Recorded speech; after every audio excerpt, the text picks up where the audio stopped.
감동은 약이 됩니다. 이야기는 사람을 바꿉니다. 매일 반복되는 삶 속에서 우리는 너무 많은 것을 당연하게 받아들입니다. 사랑도 사람도 말 한마디도. 그러나 문득 작은 이야기 하나가 우리 마음속 깊은 곳을 울릴 때가 있습니다. 한 사람이 건넨 따뜻한 말, 누군가 흘린 눈물의 의미, 당신과는 아무 상관없을 것 같은 이야기 속에서 어쩌면 당신의 내일을 바꿀 힌트가 숨어 있습니다. 이곳은 감동 스토리입니다.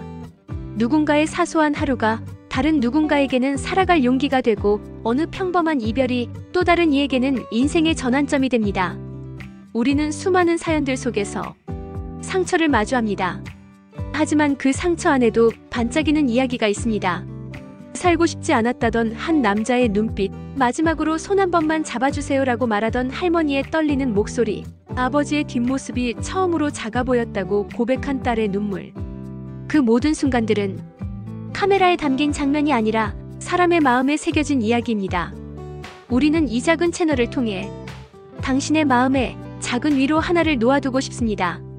당신이 지친 하루를 끝내고 잠들기 전 이어폰을 꽂고 이 영상을 듣는다면 당신의 귀가 아니라 당신의 가슴에 닿고 싶은 이야기를 들려드릴게요. 감동은 어디서 오는 걸까요? 거창한 사건이나 영웅적인 이야기 속에만 있는 게 아닙니다. 그건 지하철에서 자리를 양보한 손길에서, 편의점에서 알바생이 건넨 한마디에서, 퇴근길 버스 안에서 들리는 엄마의 전화 한 통에서 조용히 피어나는 법입니다. 이 채널은 그런 이야기들을 전합니다. 작지만 잊히지 않는 고요하지만 강렬한 감정들을 모아 당신의 삶에 스며들게 합니다. 아마도 어떤 이야기는 당신을 울게 할 수도 있습니다. 하지만 그 눈물 속에는 슬픔만이 아닌 희망도 담겨 있을 겁니다. 세상은 매일 바쁘게 흘러갑니다. 우리는 쫓기듯 하루를 살고 괜찮아를 반복하며 속으로 울곤 합니다. 그러나 가끔은 이야기를 들어야 할 시간이 필요합니다. 아무 말 없이 누군가의 삶을 지켜보며 내가 살아가야 할 이유를 떠올리는 것. 그것이 바로 감동 스토리가 이곳에 존재하는 이유입니다. 지금 이 순간 이 이야기를 만나고 있는 당신도 언젠가 누군가에게는 감동의 주인공이 될지도 모릅니다. 그러니 부디 당신의 마음을 잠시만 이곳에 내려놓아 주세요. 그리고 구독해두세요. 우리는 매일 세상에서 가장 따뜻한 이야기들을 가장 먼저 당신에게 전해드릴 준비가 되어 있습니다.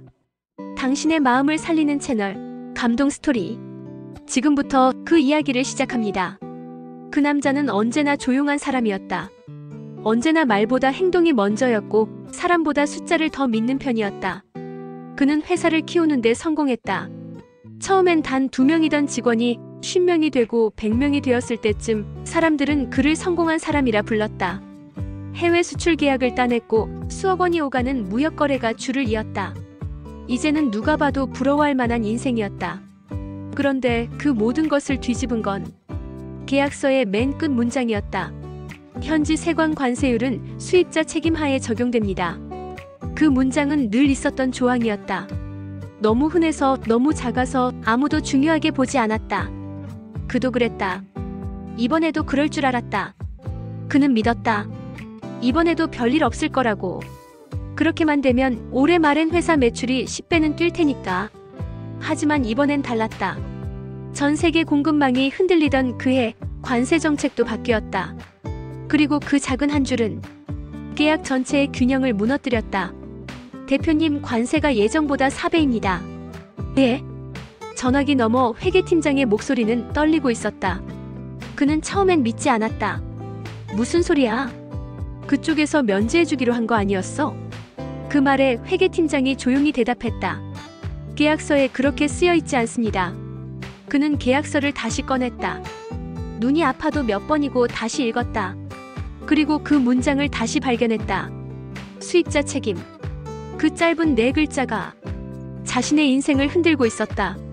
그 순간 그는 무릎을 꿇고 싶었다. 몇 주 만에 상황은 악화되었다. 은행은 대출 상환을 요구했고 협력업체들은 거래를 끊었다. 직원들 월급도 밀리기 시작했다. 그리고 어느 날 20대 직원 하나가 찾아왔다. 대표님, 혹시 저 다음 달까지만이라도 괜찮을까요? 아버지 병원비가 필요해서 죄송합니다. 그는 아무 말도 하지 못했다.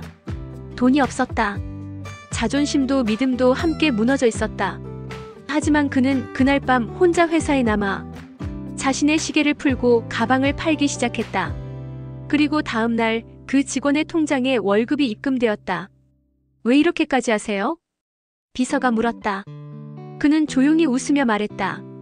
내가 계약서 한 줄을 놓쳤지 사람을 놓치고 싶진 않거든. 그는 하나씩 정리했다. 의자도 사무실도 브랜드도 모두 내려놓으면서 단 한 가지는 놓지 않았다. 사람이었다. 모든 직원에게 마지막 월급과 퇴직금을 챙겨주었고 어떤 직원은 그를 향해 울면서 말했다. 대표님 언젠가 다시 시작하실 거죠? 그땐 꼭 저도 데려가 주세요. 그 말에 그는 아무 말도 하지 못하고 고개만 천천히 끄덕였다. 그리고 그는 떠났다. 회사 간판도 명함도 없이 그는 도시 외곽의 조그마한 원룸으로 이사했다. 누구도 몰랐다. 그가 얼마나 버티고 있었는지, 그가 어떤 꿈을 꾸고 있었는지. 그는 다시 책을 폈다. 계약서에 대해 공부했고 국제무역협정에 대해 다시 배웠다. 그리고 세상에 없던 회사를 만들었다. 한 줄 컨설팅. 계약서 속 작은 글씨만 전문적으로 읽어주는 회사였다. 그는 강연을 다녔고 중소기업 대표님들에게 말하곤 했다. 여러분, 큰 계약보다 무서운 건 그 계약서의 작은 글씨입니다. 전 그 작은 글씨 하나로 모든 걸 잃었습니다. 하지만 그걸 통해 사람을 지키는 법을 배웠습니다. 그의 이야기는 서서히 퍼져나갔다. 유튜브 영상으로도 소개되었고 자신처럼 아픔을 겪은 사람들의 메시지가 쏟아졌다. 저도 한 줄 놓쳐서 공장을 접었어요. 계약서 읽다가 대표님 강연 영상 보고 눈물 났습니다. 그는 모든 댓글을 직접 읽었다. 그리고 밤마다 손편지를 썼다. 당신의 잘못이 아닙니다. 작은 글씨가 당신을 속였을 뿐입니다. 하지만 다음엔 그 글씨를 먼저 들여다보세요. 그리고 사람을 먼저 지키세요. 그가 다시 회사 건물에 들어간 날 처음으로 창밖을 보며 말했다. 이번엔 숫자가 아니라 이야기를 믿어보려 합니다. 그리고 웃었다. 그 웃음엔 처음으로 두려움이 없었다. 그는 이제 알고 있었다. 계약서보다 중요한 게 무엇인지. 그가 만든 한 줄 컨설팅이라는 이름의 작은 사무실. 처음엔 아무도 관심을 갖지 않았다. 사람들은 여전히 화려한 성과와 빨리 성공하는 이야기만을 원했기 때문이다. 그는 기다렸다. 기다리는 건 그가 그동안 가장 잘했던 일이었다. 매일같이 계약서를 읽었다. 어떤 날은 눈이 따가워서 안약을 3번 넣었고 어떤 날은 스스로에게 묻기도 했다. 나는 지금 뭘 하고 있는 걸까? 하지만 그는 멈추지 않았다. 이제야 진짜 사람을 지키는 일을 하는 것 같았다. 그에게 처음 의뢰가 들어온 건 창업한 지 5개월이 지났을 때였다. 30대 초반의 여성 대표가 떨리는 목소리로 말했다. 계약서를 받았는데 도저히 자신이 없어요. 이게 맞는 건지 아닌지도 모르겠고 그냥 사인하라는 분위기인데. 그는 계약서를 꼼꼼히 살펴보았다. 문장 하나하나 마침표 하나까지. 그리고 조용히 말했다. 이 문장 보이시죠? 지연 손해배상 책임은 공급자에게 전가되지 않는다. 이 한 줄이 대표님의 회사를 무너뜨릴 수도 있습니다. 여성 대표는 조용히 눈물을 흘렸다. 그런 줄도 몰랐어요. 진짜 감사해요. 그날 밤 그는 처음으로 자신이 만든 회사의 의미를 느꼈다. 그가 지킨 것은 한 사람의 삶이었다. 그 후로 그의 이름은 조용히 입소문을 탔다.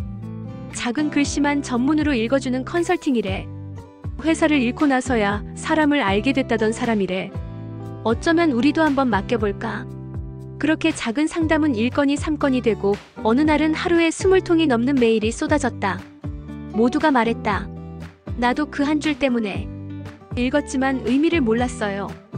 그는 놀랐다. 자신만의 실수가 아니었다는 걸 알았기 때문이다. 작은 기업인들, 창업자들, 프리랜서들, 수많은 사람들이 계약서 속단 한 줄 때문에 고통받고 있었다. 그리고 그날이 왔다. 자신의 직원이었던 사람 중 한 명이 그를 다시 찾아왔다. 대표님 기억하세요? 저 그때 아버지 병원비 때문에 그때 받은 월급 덕분에 수술 성공했어요. 그는 아무 말 없이 고개를 끄덕였다. 지금은 저도 작은 회사를 운영하고 있어요. 그래서 계약서 좀 봐주실 수 있을까요? 그는 그 문장을 듣고 말없이 눈을 감았다. 이 순간을 위해 자신이 살아왔던 것 같았다. 그날 밤 그는 조용히 책상 앞에 앉아 자신의 노트에 이렇게 적었다. 돈을 지키는 일보다 사람을 지키는 일이 더 어렵지만 더 가치 있다. 시간이 흘렀고 그는 어느 방송 인터뷰에 초대되었다. 진행자는 물었다. 어떻게 이 일을 시작하게 되셨나요? 그는 미소 지으며 대답했다. 모든 걸 잃었을 때 저는 아무것도 아니었습니다. 하지만 그때 비로소 사람을 보게 됐어요. 그리고 그제야 알게 됐죠. 사람이 먼저였다는 걸요. 그의 이야기가 영상으로 퍼졌고 댓글이 폭발적으로 달렸다. 계약이 아니라 사람이 먼저라는 말에 울었습니다. 저도 이제 계약서 끝까지 읽겠습니다. 이분 같은 대표님을 만나고 싶어요.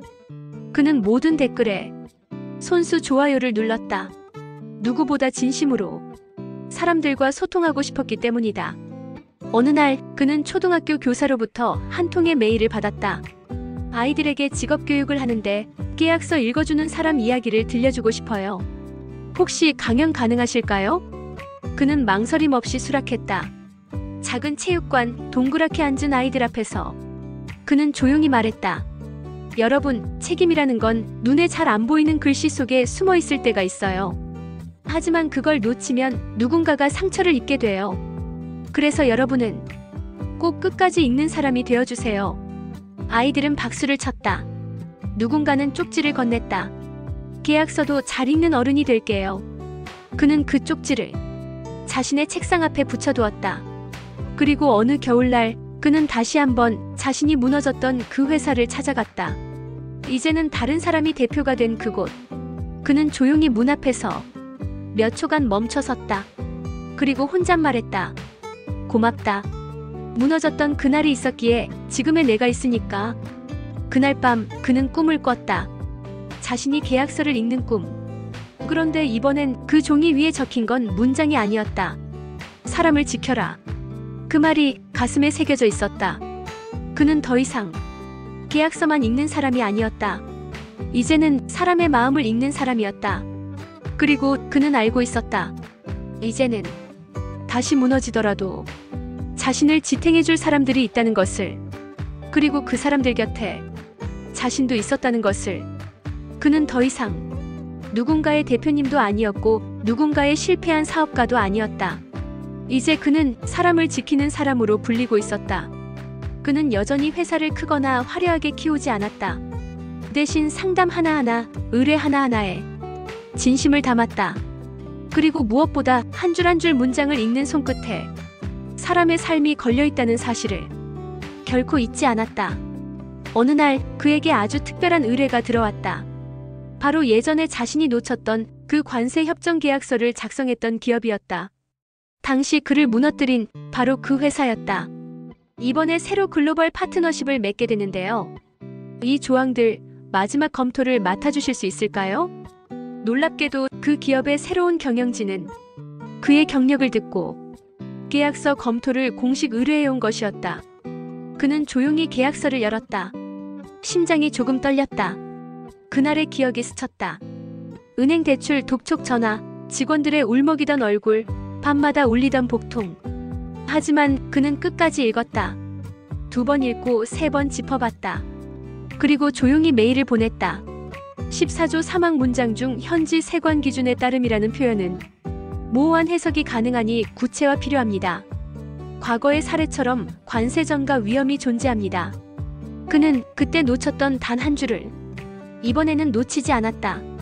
메일을 보내고 난 후 그는 창밖을 바라보았다. 하늘이 유난히 맑았다.